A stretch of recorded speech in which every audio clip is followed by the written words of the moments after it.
from a freshly sanitized studio, it's the Golf Bag Live. Today's guest, sports photojournalist Rob Tringali. From Fairwinds Estate Winery, CEO and proprietor Brandon Chaney. And now, America's favorite caddy daddy, it's Dave West. Hey everybody, welcome to the big show today. We're gonna have some fun and do something a little bit different today. But before that, what is going on in the world of sports? Well, baseball is trying to make a comeback. The owners have agreed to a plan that will bring baseball back somewhere around the 4th of July weekend.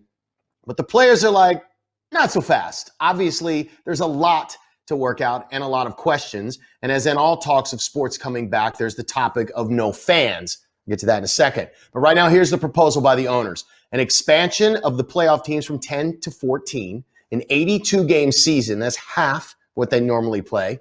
Half the games, half the pay. It's foreshadowing. The use of home stadiums in areas that have local and state government approval. Arizona opened up as of today for professional sports.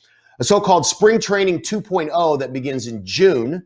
A universal designated hitter. Don't like that at all. I'm an NL guy. And geographical schedules. You play who's close to you. So National League or American League, if you're in the same region, it doesn't matter. You play sort of like a new interleague. Not a fan of that either. That's a different argument. A 30-man roster that could extend up to 50 players. Now, no fans means a lot less money for the owners, maybe up to 40%, but it also means a 50-50 revenue split. That's what the owners are proposing. Now, Major League Baseball does not have a salary cap, and a split of the revenue means that the players can only make so much money. The MLBPA executive director, Tony Clark, told The Athletic that, quote, a system that restricts player pay based on revenues is a salary cap, period. End quote. An earlier agreement between the two parties guaranteed players a prorated salary of a portion of their salary. So see, that's what I was talking about with the foreshadowing part. That is not this plan. If they figure this out, we may have baseball and this year. And if they don't figure it out, it doesn't look like we will have a baseball season for 2020. So we will see what happens there. Golf is making its first comeback tomorrow. The tailor-made driving relief with Rory McIlroy, Dustin Johnson, Ricky Fowler, and Matthew Wolff will be teeing it up in a two-man skins game at the Seminole Golf Club in Florida. The event is supported by the United Health Group, which has pledged a total of $3 million to the American Nurses Foundation and the CDC Foundation, which are helping to lead COVID-19 relief. Farmers Insurance has also kicked in $1 million for the Birdies and Eagles pool, which I think will be many with these guys. Rory, Dustin, and Matthew all play tailor-made clubs, and Ricky Fowler plays the tailor-made ball. The event's televised on NBC Sports. The following weekend, 2 weekends in a row, we're getting spoiled here, we get the match, the Champions for Charity, featuring Tiger Woods, Phil Mickelson, Peyton Manning, and Tom Brady. They're playing in a two-man team event with Tiger and Peyton taking on Phil and Tommy. It's a $10 million purse with all proceeds going to benefit coronavirus relief.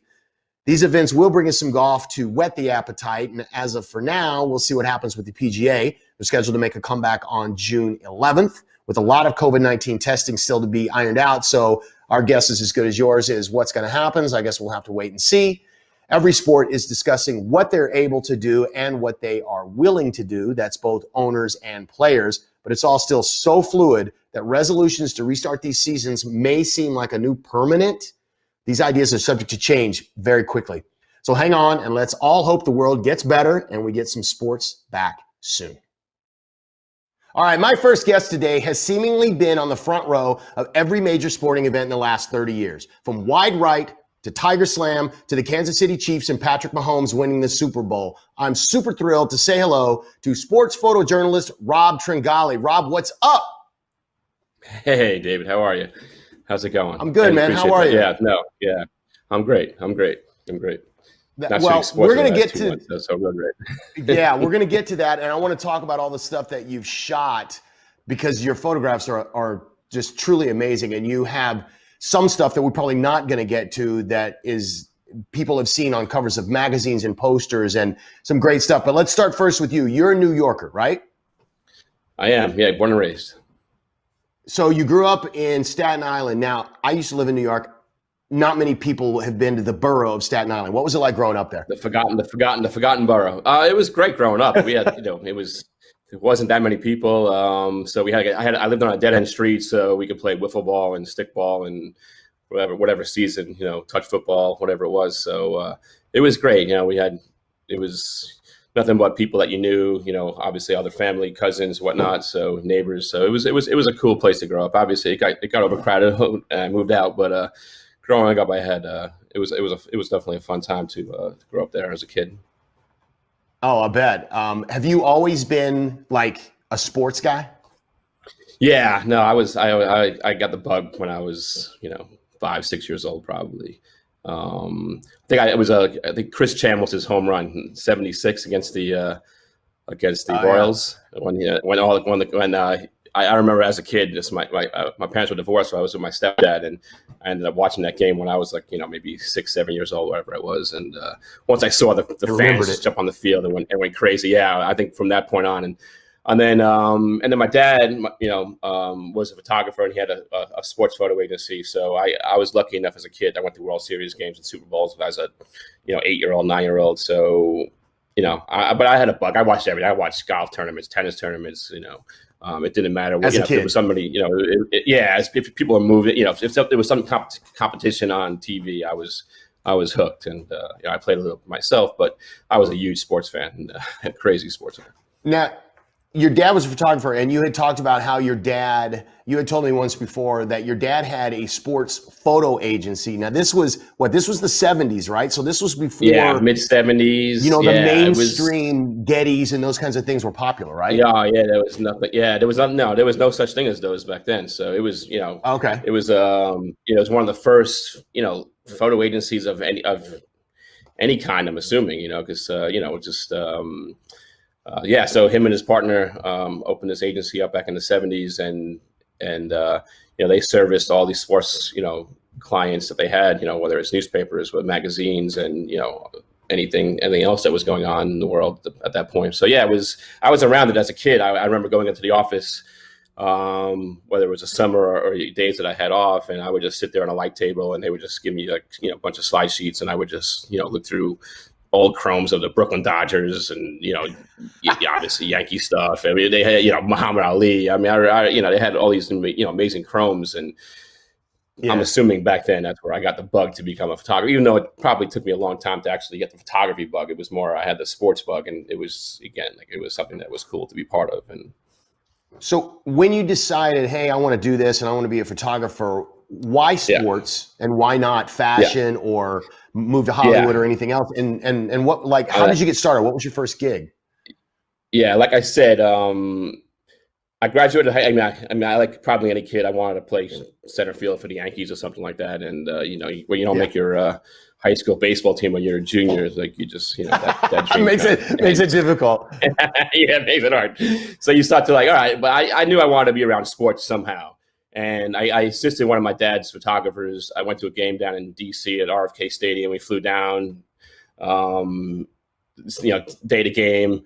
Once I got into the field, I was hooked. I was like, I was like 16 years old, and I was like, I have to, I got to figure out how to, become a photographer to actually. This is my pathway into big events, big sporting events, and like I said, I had cameras growing up. My dad gave me cameras, but I just had just wasn't in me yet.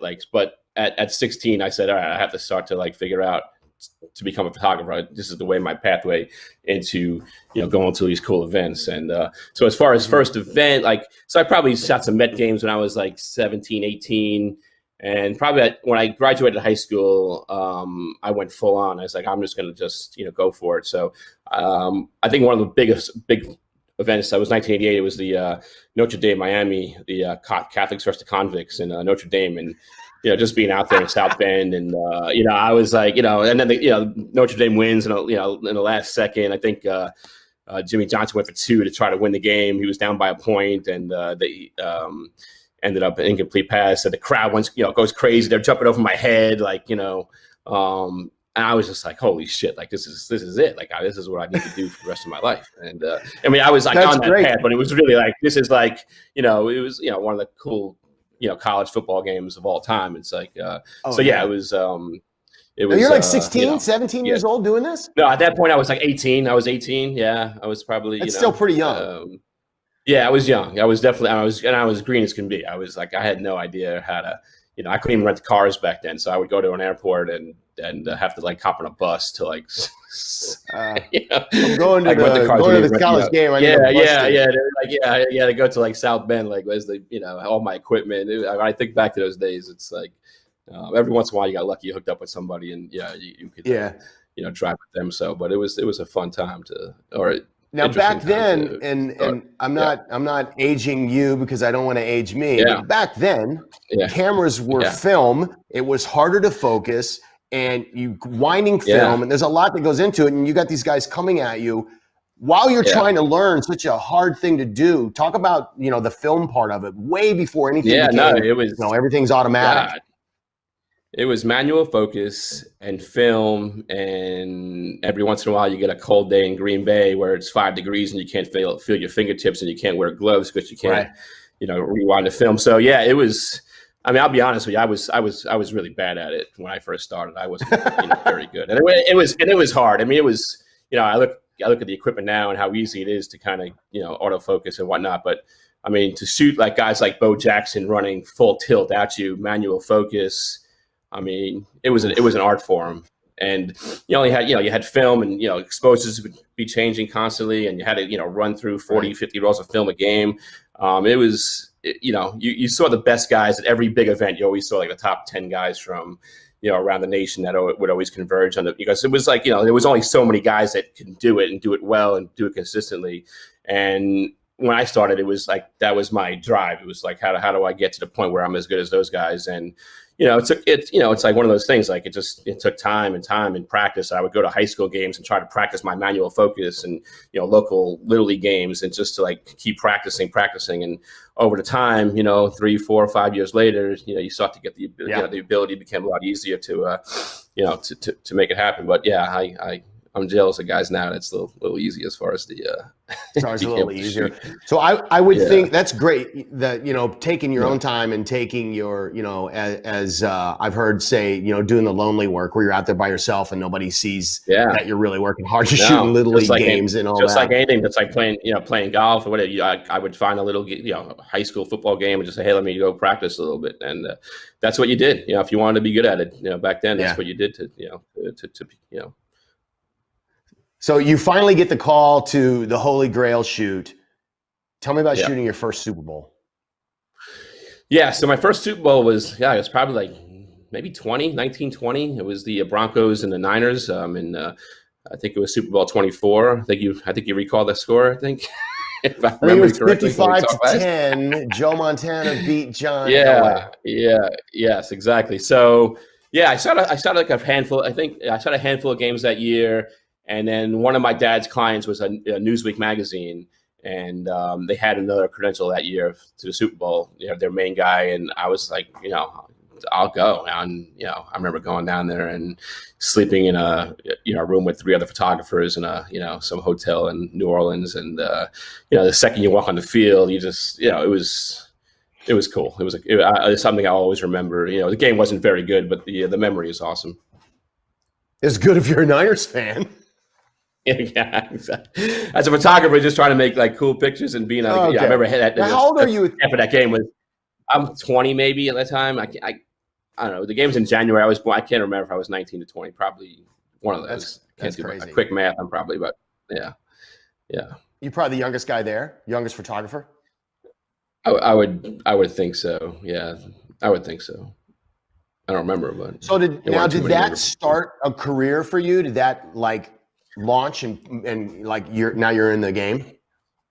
Yeah, well, I mean, we were doing more like stock photography, so I don't know, guys do it now, but back then it was even more prevalent where we would I was my own boss for the most part. Like I said, my dad had the agency, but as a photographer, you would go out and you would pay for your expenses, and you would finance the film and the processing and the airline tickets and a hotel, and the object was you just found games and found the marketable players like a Bo Jackson, a Jerry Rice, Barry Sanders, and baseball, the Griffeys and the whoever, and you would just go and just shoot for you would have clients like baseball card companies, poster companies, magazines, whatnot, And as an agency, you would split it with the agency, but that was like the business model. So it was an easy, I didn't have to get hired by anybody. So I can just as long as I was getting credentials and getting access to the games, as long as I could finance myself going to them, that's what we did. And that was my life for the first, 7-8 years as a photographer. So it was basically,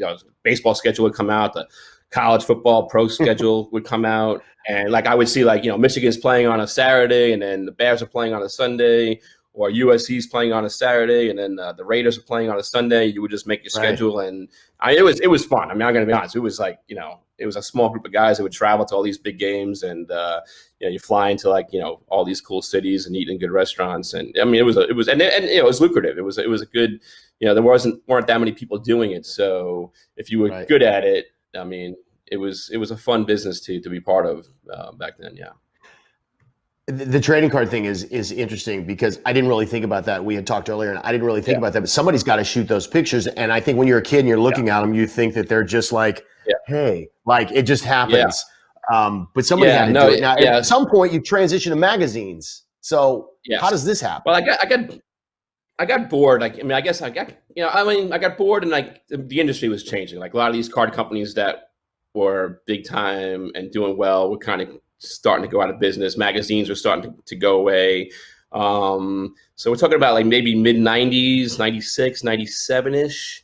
And so the business model was changing a little bit, but I think, if I think back, I was kind of looking at it as I was shooting, picture cards and very tight, vertical, isolated action. And I wanted to be, in my heart, when I started to get into photography, when I was maybe I said, when I first started, the dream was to shoot for Sports Illustrated. And, but SI had their guys in New York. And that's when ESPN magazine was starting up around 97, 98. So, and I wanted to be a magazine photographer. I wanted to go to big, but I wanted to shoot stories and I wanted to shoot big spreads. And I was kind of at the point, I was kind of getting over this, vertical, baseball card looking picture. So yeah, I went hard at ESPN around, we did that. We helped them with their prototypes 97 and then 98, the issue, their first issue was published. And, I did a lot of that stuff for the last, I still, to the day, I mean, the magazine doesn't print anymore, but for that, whatever that time period of 20 years, I mean, I did, tons of big events and, working. Do you remember your first magazine cover, either on ESPN or SI? SI, I think it was my first cover. It was a Tony Gwynn cover in 97. And that was pretty cool. I mean, I was I remember it was Nate Gordon as a photo editor at SI. And you get this phone call because it was a stock picture. It wasn't like I worked a game or anything. And they picked it up. And I remember getting that phone call and, say, hey, Rob, congratulations. You got this, cover of SI this week. And it's that was a big deal. Did you go out? Did you feel like a supermodel? You got the cover of SI. Oh yeah, man. Yeah. You walk around to every every magazine place in the city, those newsstands on the corner, and you see you see your cover sitting there, and you buy. They send you a bunch of them, but I bought a bunch of them, and for that week it was the lab that I used to take my film to. They did it. They did a big thing, and it was cool. It was a cool. I mean, it was different then. So but yeah, it was fun. That was a fun couple of days. That's cool. You've done so many large things. I'm going to test you here and see if you can remember how many things that you've done. So this is me quizzing you on your life. Okay, you ready? How many Super Bowls have you done? It's 28. How many World Series have you done? I believe it's 25. I'm pretty sure it's 25. How many Olympics have you done? Yeah. I've done winter, summer. Excuse me. I'm going to say 6 maybe. Yeah. That's a lot. And then golf, what major golf events have you shot? I've done plenty of US Opens, plenty of PGAs. I'm still waiting to do a Masters, which is the toughest credential in sports. So maybe one day. That's like a bucket list thing. Yeah. But yeah, so tons of Opens and PGAs, and haven't done a British, haven't done the Masters. Is if I was to knock out the Masters one day, I might be able to call it a career. That would be fantastic. Can I be your apprentice that day? Yeah. Yeah, I know. Everyone, yeah, I'm really good at carrying digital cards. I don't have to. Yeah, I carry know. Everybody. digital cards. I've had guys say that to me, and then after they assist me, they're like, you know what? I don't want to do that anymore. Yeah, it's not easy. It's hard. Okay. No, it is hard. So I'm a baseball fan, and I can name probably the top 5 home runs that mean something to my favorite franchise, the St. Louis Cardinals. And probably number 1 or number 2 is David Freese hitting the game-winning home run in extra innings in Game 6 of the World Series in 2011. You were there. I was there. Yes, I was. And it was probably, I mean, maybe top 3 games I've ever been to. Yeah, I would say so. It was. There it is. I mean, David Freese. At that picture right there. That is incredible. Yeah, that was. I mean, if everybody remembers that game, the Cardinals were down to their last strike. I think in the 9th they were down 2 runs, and then Freese I think tripled. Right? If you remember, you're a Cardinal fan. He tripled into right field over what? Nelson Cruz? Right. Over Cruz's head. Right. Cruz played it kind of badly, and then they tie it up. And then they go behind 2 runs in extra innings. I think Hamilton hit a 2-run homer, and then they tie it up again, and then Freese hits a solo home run. Right? Was that solo home run? I mean, straight dead center field. Yeah. It was a good. Yeah, I mean, that's actually I have a. I don't know if you want to get into it, but I do have a side story to that. Go. Yeah. Yeah. So David Freese. I mean. So if anybody remembers, there was a rain delay. David Freese, So I just started dating my wife at that point, and so I was gone for the month. Like I was away for the month, and she was like, "Holy shit!" Like I had no idea what you actually did. And then so all of a sudden, like she's sitting there, she's like the biggest Ranger fan because they're Rangers are up 3-2, and she's watching the game because she's like she's missing me and whatnot. And so all of a sudden, Texas, Cardinals obviously tie it.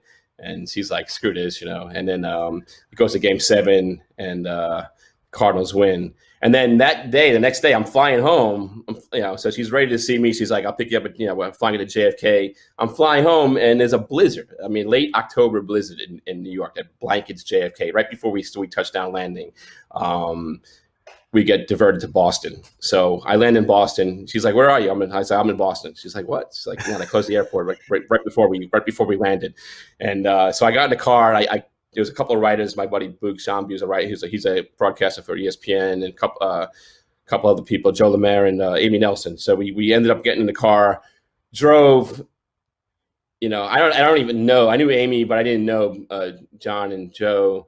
And I almost ended up killing these two on this blizzard ride through, I-95 down to New York. But it took us 8-9 hours. And, the whole time I was like, wow, I'm actually going to, because I was very cavalier about getting in the car. And hey, I've been to Winter Olympics and I can do this. But immediately I was like, this is not going to end up well. Moral of the story is 9 months later to the day, pretty much my son Luke was born. And so there was a reason to get home. There was a reason to get home that night, I guess.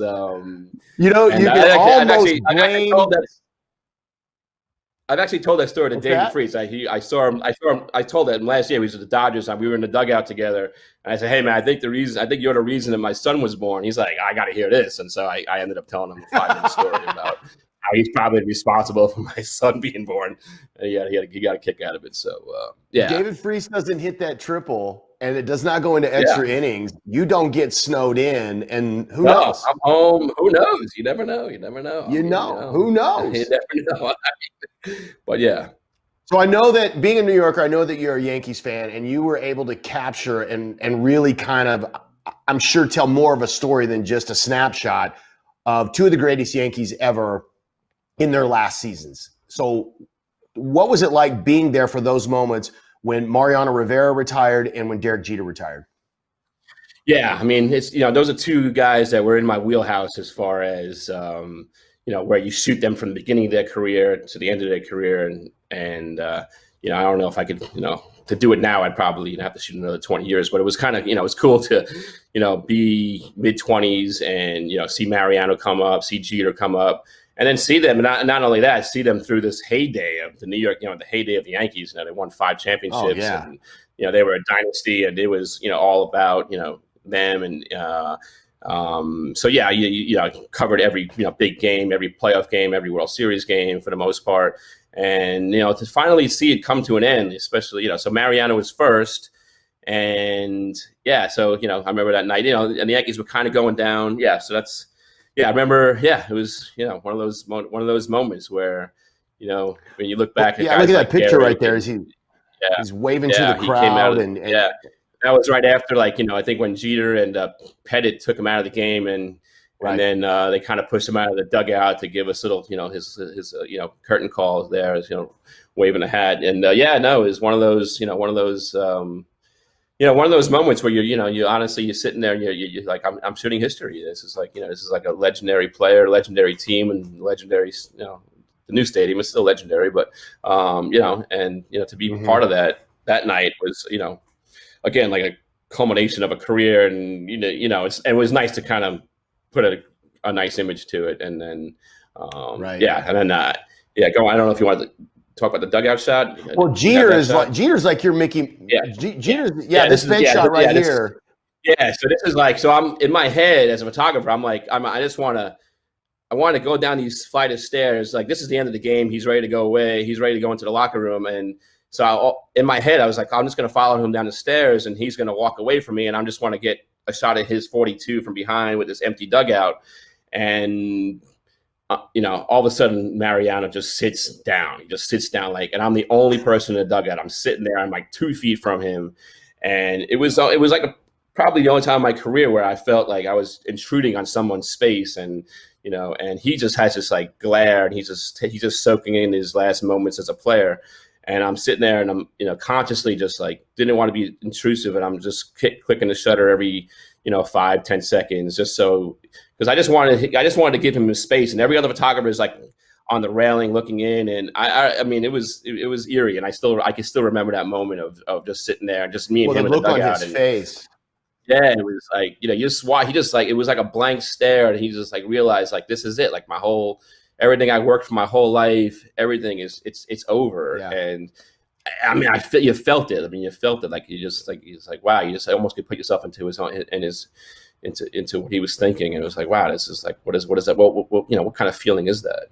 It was pretty amazing, though. Well, it's an incredible shot because you can see everything that you just described. You can totally see in his face. It's a super candid moment, and your sort of Mickey Mantle growing up. I mean, not as a kid, but in your career as Derek Jeter. So here you are 1 year later, the same thing happens. Yeah.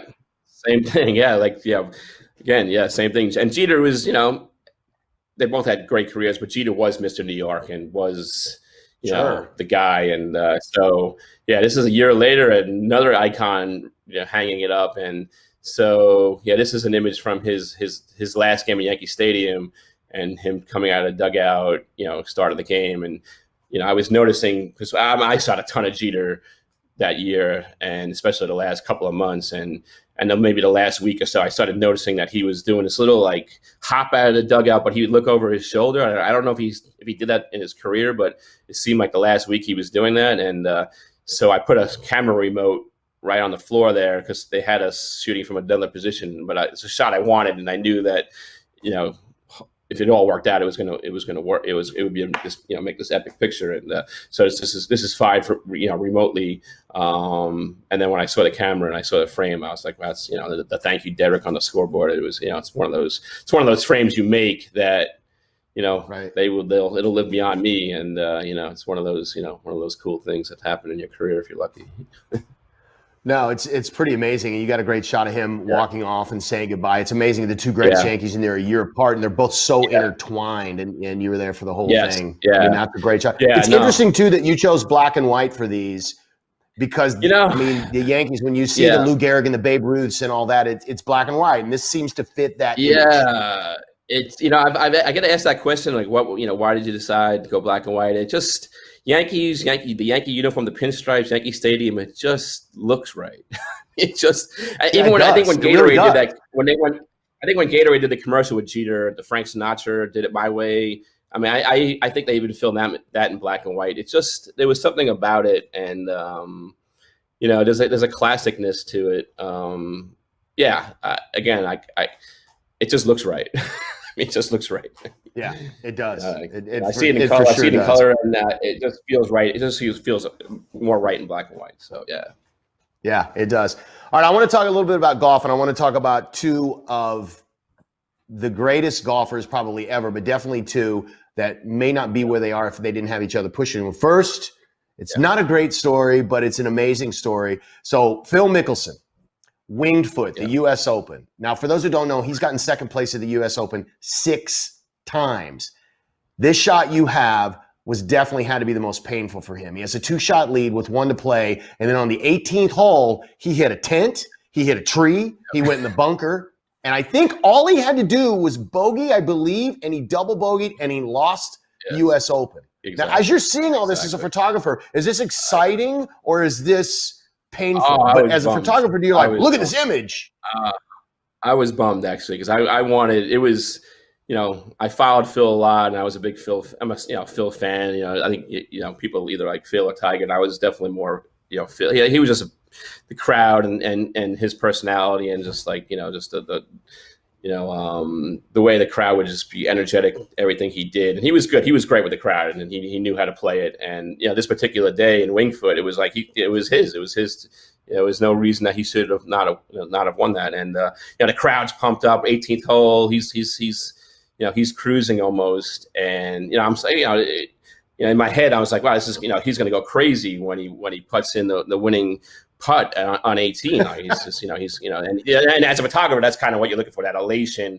I mean, it's good to get the dejection stuff is good, but Phil went through a bunch of dejection, and it was time for him to kind of win a U.S. Open and really jump up, pump his fist, and like he was going to really give it up. Like there's guys that win and they're not that excited.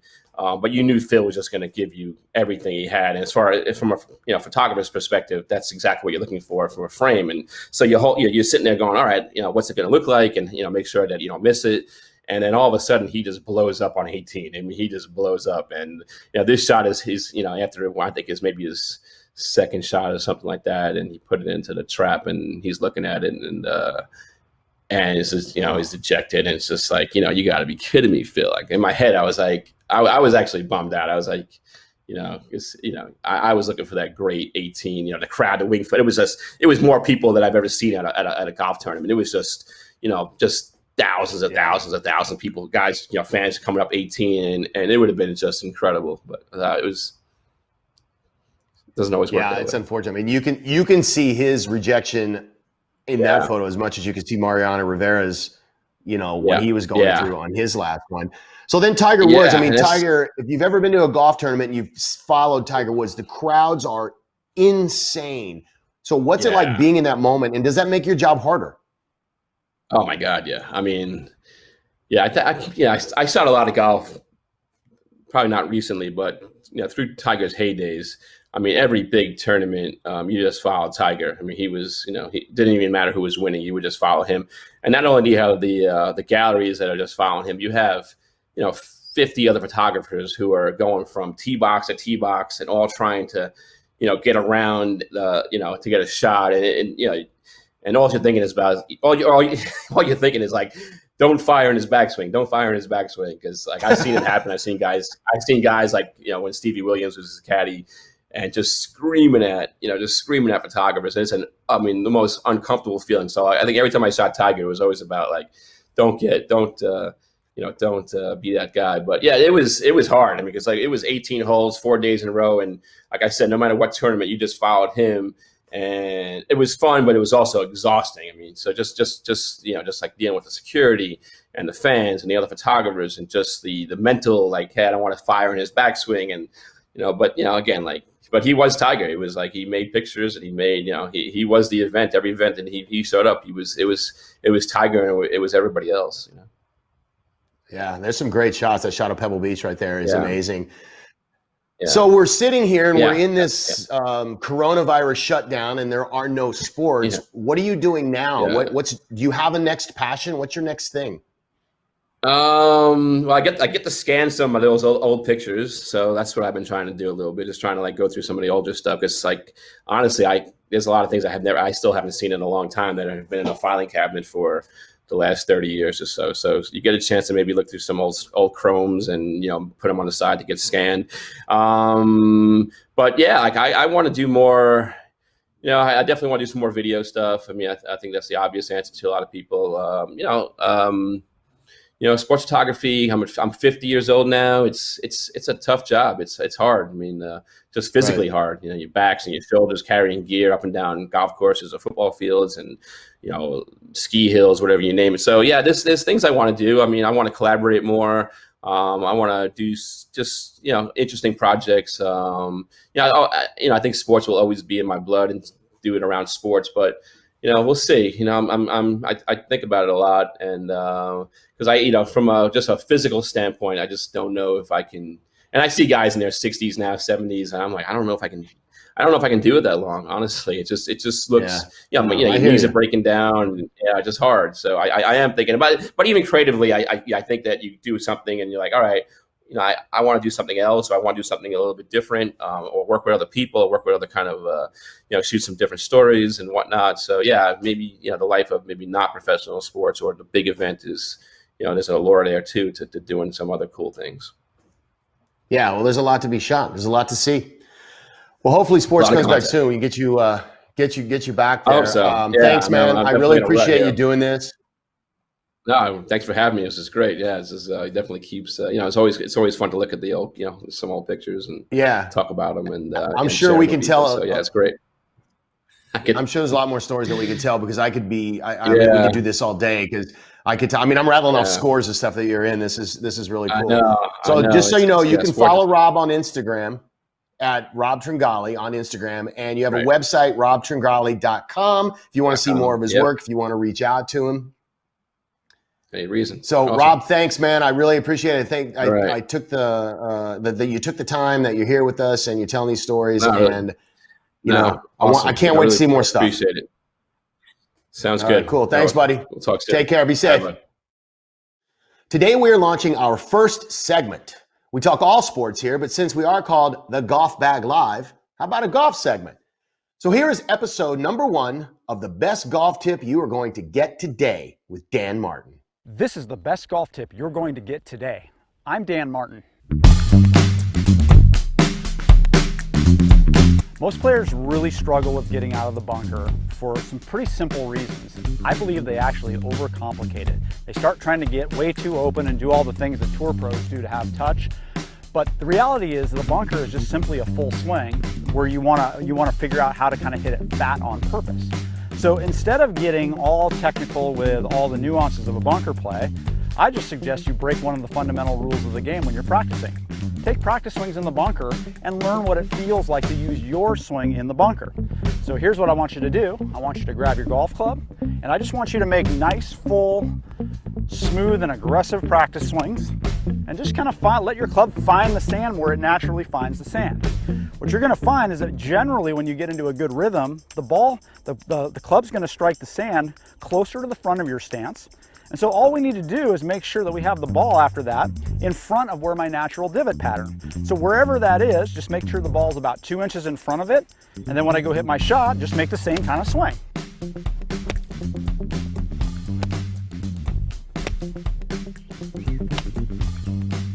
And that's the best golf tip you're going to get today.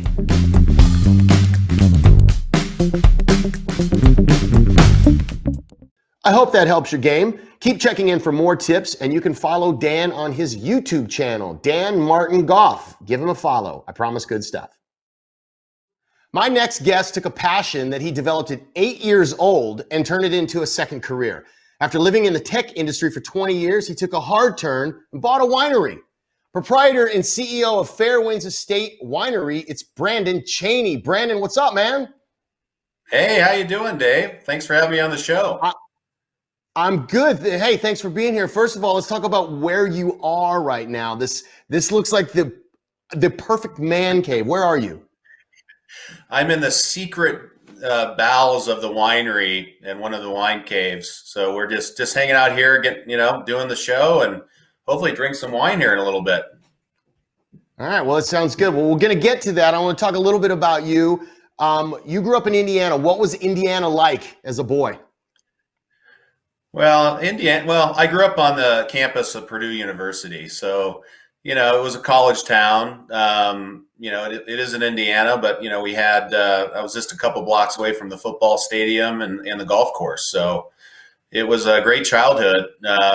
I guess, but when I around 8 years old, my dad took a sabbatical. When you're a professor, you can take off a year or two, and we went to Wales in the United Kingdom, which kind of took a turn from Indiana for sure.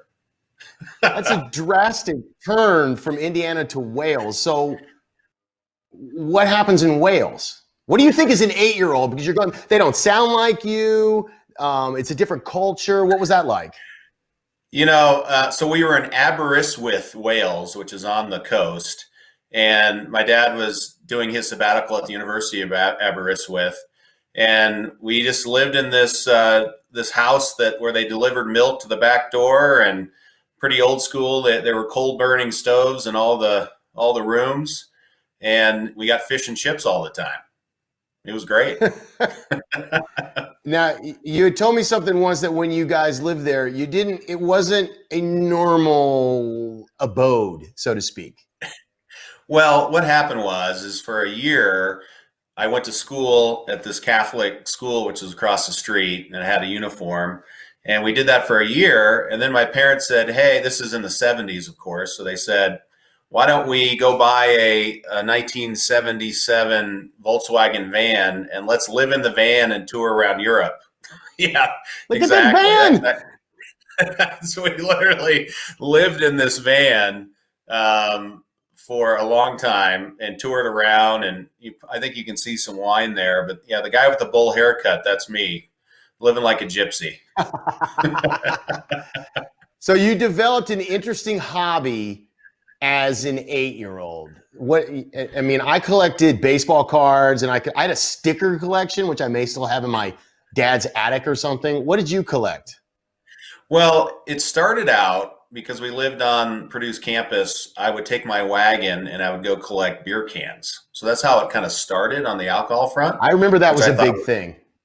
Yeah, so I had a beer can collection, and then when we got to Europe, we started touring around, and we go by wineries, and I got really interested in wine, so I started collecting wine bottles, actually full bottles, at 8 years old. Wait. Can I stop you? Can I stop you?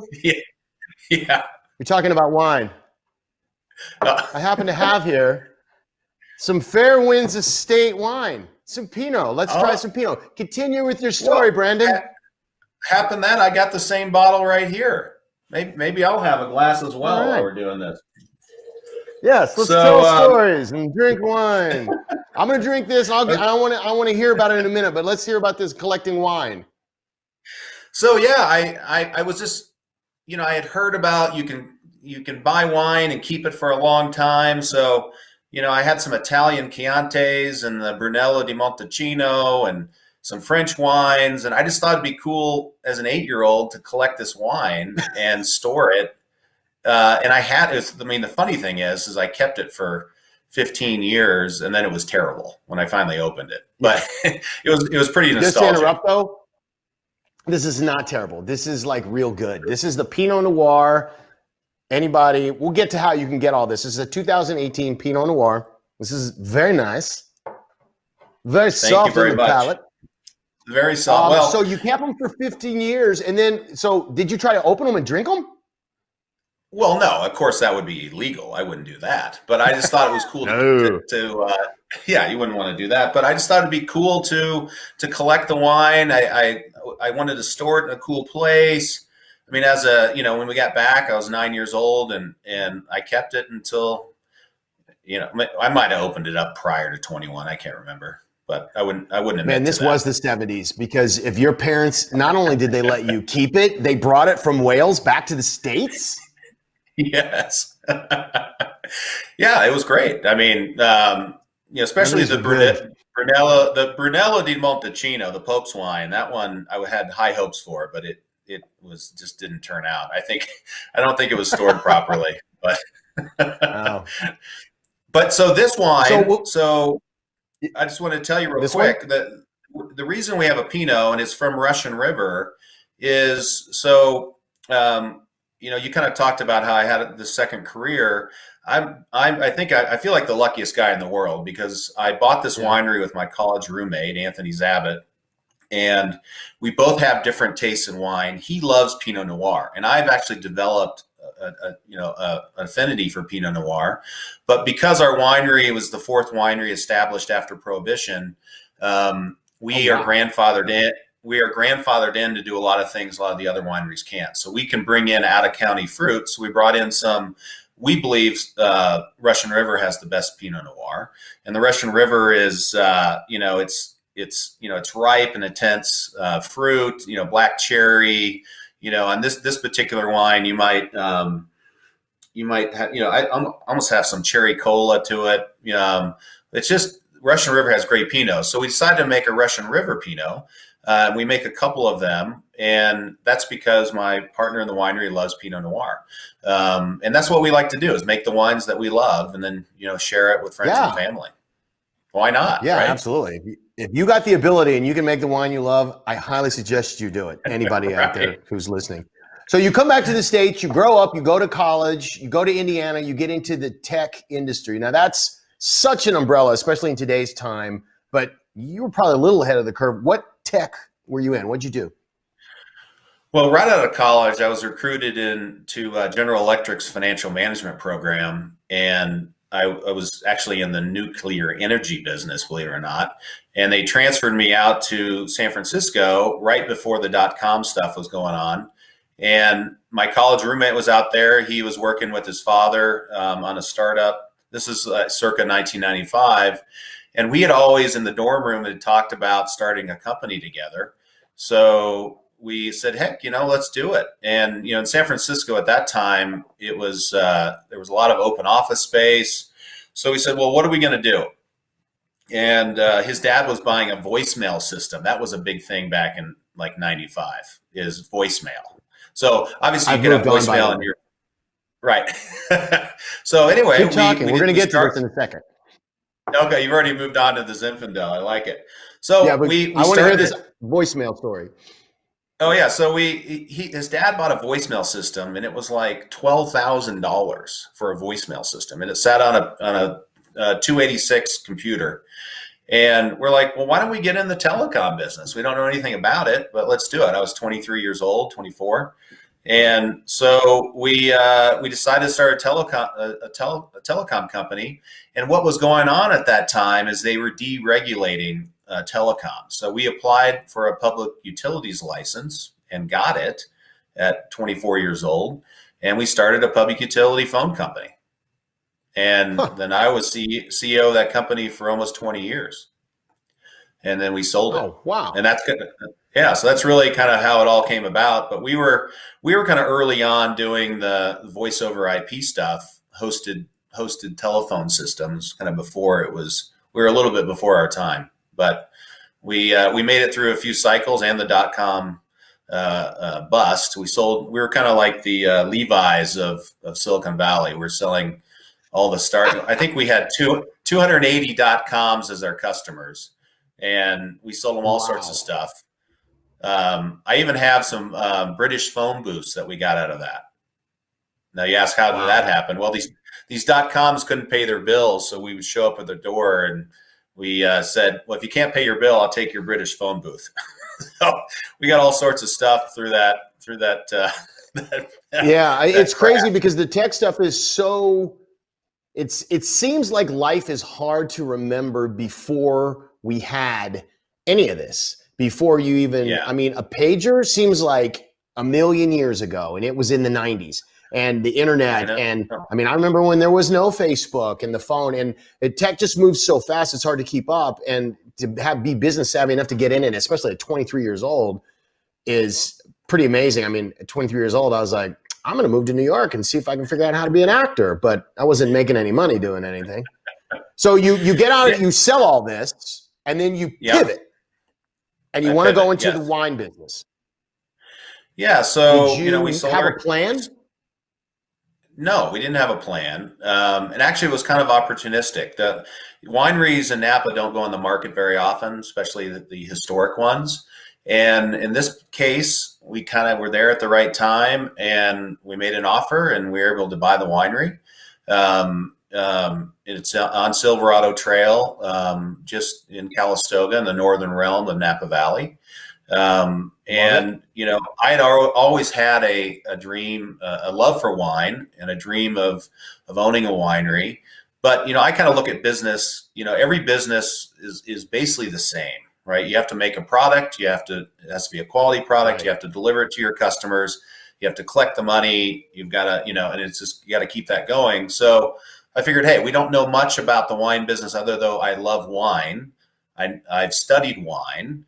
But we have a great team at the winery, and over the last 5 years, we've all, I feel like, just like the game of golf, I'm learning more and more about it every day. But I see a lot of parallels between wine and golf, because I do too. I do too. Yeah. Well, let's talk about this real quick. This is your Fairwinds Estate 2016 Zinfandel. I'm a big Zinfandel fan. I've not tried this yet. So why don't you, the first thing I like to do is, just get it in your glass and give it, smell it a little bit and see what comes into your nostrils, because a lot of taste comes from smell, as you know. So what's kind of unique about this Zinfandel is it's from a single vineyard in Oakville, which is typically a Cabernet. Some of the best Cabernets in Napa Valley come from Oakville. So this is a very unique Zinfandel. It's a rarity from Oakville, and it just has gorgeous red color. It's has a very complex nose. I'd say dark fruit. Subtle hints of oak in there. It's spicy, a lot of complexities. Balanced acidity. It's great. It's a great wine. What do you think? I like it. I like it a lot. It's very good, and I tasted what you said. It smells great. But for those of you who don't know much about wine, here's the beauty about wine is you don't know there's only one way to figure out what you like, and that's to drink it. And there's really no downside to that. So just go out and you start trying different varietals and trying what you like, and does this work or does this not work? And I don't know, this works for me. So let's continue about the winery a little bit. Tell us about, so you buy it. What year did you buy it? In 2015. And so the winery describe the winery. So the winery it's on the Silverado Trail, which there's really two, and that's the Silverado Trail as you come up. So it's on the right-hand side as you're heading north. And what's really unique about the winery is we have a tremendous hospitality, picnic grounds, an olive grove where we can do outside dining. And then what you can't see there is we have a wine cave that's dug into the mountainside, and it's about 25,000 square feet. And within that cave, we store thousands of barrels of wine, but we also have a hospitality aspect of the pictures of there. the cave. Yeah, that's actually in the main building there, but that's one of our cold barrel fermentation rooms. But the cave itself is phenomenal. Pictures. Look at that picture. That's incredible. Yeah. So what's great is you can come and you can have an experience. If you book it in advance, especially for the cave, you can have an amazing experience in the cave. Not only tasting great wine, but also being in a cave is really special because it's cool. Temperature. It has the smells of oak and wine, and it's just a great place to hang out and enjoy wine with friends and family. And I think that's what I love about wine. I love wine because of any of the other alcoholic beverages, I think there's more of emotional connection to wine than anything else. Because what happens if you close a big deal in business, or you have your favorite friends over or whatever, you usually bring out a nice bottle of wine and share it over a meal. And that's what I just love about wine. It's woven into everything we do as far as, the most important things in life, in my opinion. Yeah. I've heard people say every bottle tells a story. and what it takes to get from those grapes to this glass to this show. You had mentioned something about golf and wine and the parallels, and you can play bad golf and you can drink good wine, and you can play good golf and good wine, and it could all, depending on the day and depending on what you buy, is how it could all work. But at the end of the day, they have a lot in common in the sense that they are both hard to tame. They both seem overwhelming. If you don't know how to play golf, it's like, I can't do that. And if you don't know anything about wine, you're like, I'll just take a beer or whatever. So they both could kind of overwhelm the person who doesn't know that much about them. But at the same time, they're both super incredible to enjoy. There's a lot of parallels.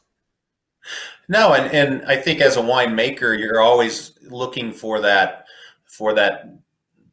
to make the best wine you can out of any given vintage or year, depending what is thrown at you. And very much like golf, there's weather, there's so many different things that happen, different courses, and it's a game of misses. So and wine's very similar. It's the pursuit of the perfect wine or the perfect round.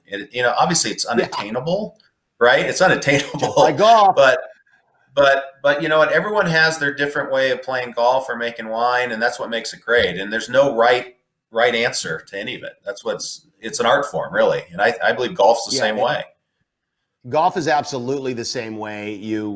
It doesn't matter how good you play. You want to play better. And if you can play and do 17 holes of disgusting golf, and then you play a good 18th hole, you can't wait to play again. I don't know what it is. It's mind-numbing, but it works. This works. Let's talk about your golf. How'd you get into golf? Well, so usually, I believe you have a son that plays golf, and you're taking him there all the time. But in my case, my dad didn't play golf, and it wasn't that for whatever reason. So I didn't have that, someone pushing me to play golf. So I had a paper route when I was a kid, and it happened to end at the golf course, the Purdue University golf course. So at the end of my paper route, I would go in there and get a frozen Snicker bar, and I would start talking to the pro shop guy, and he's like, I started asking him about golf, and then I was hitting balls or putting, and that's how my love of the game kind of started, just kind of discovering it myself. And so, that kind of progressed. I played competitive golf in high school. I think I got my handicap down to a 2 or 3. I was, I'm not a pro golfer by any stretch, but now it's probably a 10 or 12. But I got a little burned out in high school on golf because I was just playing it. I was playing 36 holes in the summer every day, maybe even more sometimes, 54 holes in a day. I was just playing a ton of golf. So in college, I didn't pick up a club one time. I basically took a break from the game for 4 years. But then after college, I picked it up again, and I love playing golf. I play, I don't get to play as much as I want to, just because it takes a lot of time. But I love the game of golf. I think about it all the time. I really do. When I lay down to go to bed, I think about the golf swing. That's kind of like my bedtime ritual. I think about the golf swing, and it helps me go to sleep. Sometimes when I wake up, I notice that my hands are like this. I wake up and I'm interlocked. Right.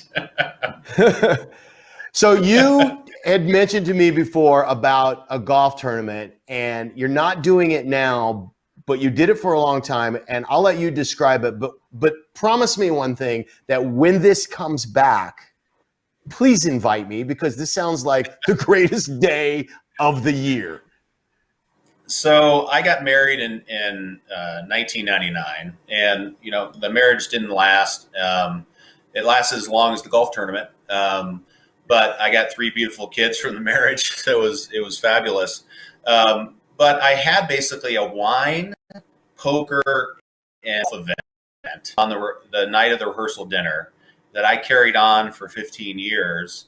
And it was awesome. We basically had a 2-man scramble where we put up the teams the night before. We'd hire a Texas auctioneer, and we'd auction off the teams to the highest bidder.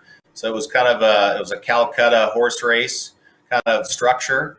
And I tried to handicap the teams based upon their level of golf. And then you you would bid on the teams that you thought would win, and then after that, we would have beautiful wine and have a Texas Hold'em golf poker tournament. So it was, frankly, it was the highlight. You were still able to get married the next day? I was still able to get married. And the funny thing is, I won the tournament, and so I got a lot of shit about that. But what can you do? It was my wedding day, right? But yeah, so I carried that on every year. You want to talk about things that guys love? You got golf, you got gambling, and you got wine. Yeah, it was a great event. When 2.0 happens, my phone number, you get my number. Well, you know what? I'm in a great relationship. I see that in my near future. So when I bring back the golf tournament, poker, and wine event, you're on the short list. All right, cool.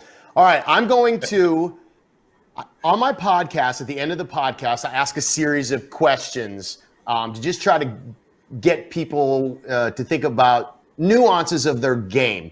And the original podcast is called The Golf Bag. So the metaphor of what's in your golf bag, but I want to talk about specifically. So here's a few things for you, and you just pop away with your answers. What's your favorite course? Spyglass. What's your best score? 71. You ever have a hole-in-one? No. What's your favorite course? One. I already asked you that. Spyglass. You've seen one. I've seen one. I haven't had one. I've missed 3 by that much. What's your favorite major? My favorite major? Yeah, major golf. Major golf. Well, the U.S. Open, for sure. Okay. What's something that I would not expect to find in your golf bag? Well, a 1-iron. Oh, you got a butter knife in there? Okay. Of course. What is something that you have to have in your golf bag? A cigar cutter. Okay. What's your dream foursome? Let's see. Dream foursome. Well, you'd have to throw Jack Nicklaus in there. I would throw, oh, geez. You got to stump me there. Well, if I was going to do a golf foursome, I'd probably put Bobby Jones, Jack Nicklaus, and Sam Snead. I mean, I think that would be just or a Walter Hagen, so especially have him coming in all boozy from the night before. I think that'd be amazing. Walter Hagen sounds good for your tournament because he liked to gamble and he liked to drink and he's good at golf. What's the best advice you've ever gotten about golf or anything? Don't think about it. It's all between your ears. 100%. Okay. All right. So real quick, we're almost done here. I want to move on to the last one. Give us a little description of this. Last wine, this is phenomenal. A 2013, it's 2020, Cabernet Sauvignon. So I'm going to drink this as we sign off, but real quick, tell me about this. So as you know, obviously the winery, we purchased the winery in 2015, but we had some wine in barrel. And so we wanted to do a cab that was somewhat unique in the sense that kind of blended in the hillsides as well as the valley floor. So the hillsides are going to kind of bring more deep tannins, and the valley floor is going to be more elegant and bring some softness. So there's really 3 vineyards that are blended into this Cabernet. The first one is Pritchard Hill, which is kind of an area between Oakville, Howell Mountain, Stag's Leap, kind of Rutherford area. And then Atlas Peak as well as Calistoga. Mm-hmm. So it's, it's an elegant, I'd say it's a well integrated with flavors of cranberry. We like to say a little pink peppercorn. It's good stuff. Kind of a sweet oak. It's just it's a beautiful, great representation of a Napa Valley Cabernet. Yeah, that's really good. They're all 3 fantastic. And it kind of has just a little lingering cherry finish to me, but That's what's great about wine is it's very personal. You know, it's funny, you hear all these descriptions of wine and it's very suggestive of what it should taste like. But, you know, to me, I think it's what you like and what it means to you and what do you taste and how it pairs with different You're right. foods. It's different for everybody, what they sense, what they taste, what they smell. Everybody's taste buds are different. They're all fantastic. I hope that this encourages people to buy your wine. And where and how can they order? So I know you have your website. Talk about your website real quick. Talk about your wine club.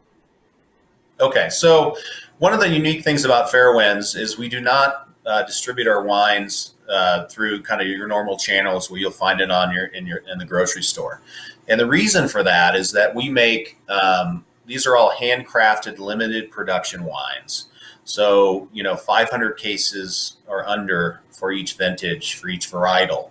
So the way we sell the wines is direct to consumer. So you can go to our website and you can purchase the wines. That's fairwindsestatewinery.com. And you can purchase the wines on the website. If you join our wine club, we'll send those wines to you. And then you also get discounts and other privileges. We have great events on property that you can come, a great harvest party every year. And what I did for your viewers, Dave, is I created some special packages of the wines that we've tasted here today at a very nice discounted price, and they'll be shipped to your door for $1. And you know that helps in this isolation time. I mean, $1. Yeah. Yeah, it does. And I was going to say, I'm glad you mentioned that. And there's a code. The code is just the golf bag. And I will make sure that goes up on the Facebook page and on the Instagram page. And then I'll put it in the comments of this show. And everybody can go and enter that and enter the golf bag and get it and have it delivered to your door. And he has a 3-bottle pack and a 5-bottle pack. First of all, thank you very much for doing that for me and for everybody who's watching. I think that's super cool. So I appreciate that. Real quick, I want to give a quick shout out to the Sigma Chi fraternity. They do an outstanding job of social outreach. And on one of the pages, that's how I found you. That's how I found your winery and ultimately your story. So in Hoke. Cheers. Sigma Chi. Cheers. Brandon, thanks, man. Thanks for being on the show. Thanks for coming on. These wines are tremendous. I can't wait to maybe finish those. Maybe sooner than later. Fairwinds Estate Winery is the website. Okay. What's that? I was just going to say you've got to come up and visit. You got to come to the winery. Yes. And when we open up, everyone else come up to the winery. I mean, this COVID coronavirus has caused us to shut down temporarily, but we're ready. We're ready for you. So, Dave, when you come up, red carpet treatment. Oh, nothing better than the red carpet treatment. I love it. Thank you so much. Go to that website and order the wine. But like he said, better yet, go to Calistoga and just experience the wine caves and see the whole thing. If you've never been in a wine cave, it's a total thrill. And I've not been in that one, but those pictures, they look fantastic. So Brandon, thank you very much. Thanks for the code. Thanks for coming on the show. I really appreciate it. Cheers. Cheers, man. Well, that's it. Another one in the can or the bottle, so to speak. Thanks for watching. Don't forget to subscribe to our YouTube channel, The Golf Bag Live, and tell your friends. You can see all past episodes on our channel and follow us on Instagram at The Golf Bag Podcast and on Facebook at The Golf Bag. You can check out The Golf Bag Podcast on Apple or wherever you get your podcast. Please take a listen. Until next time, stay safe and happy.